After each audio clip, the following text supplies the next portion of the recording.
Hi everyone, আপনাদের সবাইকে রিয়াসবং কিচেনে স্বাগত। পৌষ মাস মানেই পিঠের মাস। সবার বাড়িতেই কিছু না কিছু পিঠে হয়েই থাকে। আজকে আমি আপনাদের সাথে শেয়ার করব কি করলে বাড়িতে খুব সহজে নরম তুলতুলে ভাজা পিঠে বা তেলের পিঠে বানাতে পারবেন। চলুন শুরু করি। একটা বোলে 1 কাপ সুজিকে গরম জল নিয়ে ভালো করে মিক্সড করব। এরকমভাবেই আমি 15 মিনিট এটাকে রেস্টে রেখে দিচ্ছি।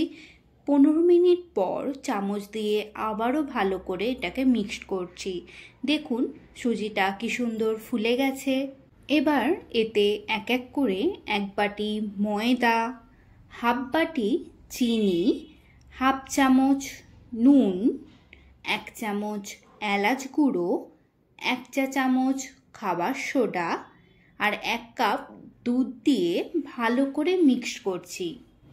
আমি এখানে ভাজা পিঠেটা ময়দা দিয়ে বানিয়েছি। আপনারা চাইলে ময়দার বদলে চাল গুঁড়ি ইউজ করতে পারেন, কিন্তু পরিমাণটা একই হবে।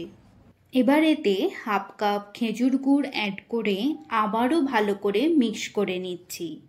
আমার ভিডিওগুলো যদি আপনাদের ভালো লেগে থাকে তো লাইক অ্যান্ড শেয়ার করবেন, সাবস্ক্রাইব করতে ভুলবেন না। 1 মিনিট ধরে মিক্সড করতে হবে। যত বেশিক্ষণ ধরে মিক্সড করব তত পিঠেগুলো নরম হবে আর ভালো ফুলবেও। কড়াইয়ে তেল গরম হয়ে গেছে। হাতায় করে আমি 1 হাতা তেলে ছেড়ে দিচ্ছি।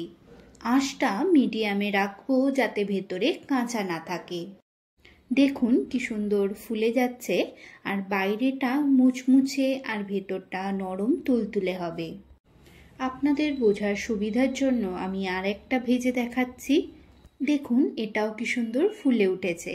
এরকমভাবে সবকটা ভেজে নিলেই রেডি ভাজা পিঠে বা তেলের পিঠে।